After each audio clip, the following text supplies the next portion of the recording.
Շրջելով Նինոց-Մինդայի շուկայում այսօր նկատեցինք, որ արդեն սկսվել է ընկույզի մուրաբայի սեզոնը։ Տեղում վաճառվում են թարմ ընկույզներ, որոնք հիմնականում օգտագործվում են այդ յուրահատուկ եւ ավանդական մուրաբայի պատրաստման համար։ Ջավախքում այն համարվում է պատվավոր ու առանձնահատուկ մուրաբա, որն ունի իր կարևոր տեղը տեղական խոհանոցում։ Հատկապես հայկական սեղաններին ընկույզի մուրաբան միշտ համարվում է անպակաս ու սիրելի համեղություն։ Դրան զուգահեռ շուկայում կար նաև ճագնդեղի թարմ տերևներ, որոնք նույնպես լայնորեն օգտագործվում են հայկական խոհանոցում տարբեր ավանդական կերակուրների պատրաստման համար։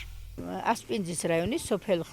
გელსუნდიდან ვართ ჩამოსული ხერთვისის გვერდით პატარა სოფელი როა.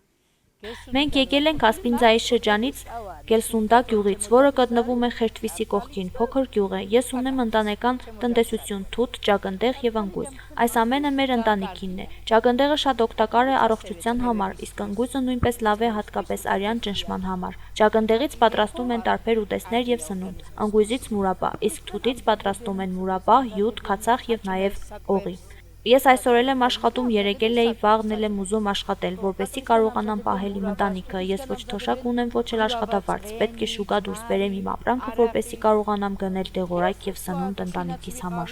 ხვალეც მინდა ვიყო რომ ოჯახი ვარჩინო მეტი პენსია არ მაქვს და ხელფასი. გინდა არ გინდა ეს უნდა გავიტანო ბაზარზე რომ წამალი ვიყიდო, საჭმელი ვიყიდო ბავშვებისა და მივიტანო.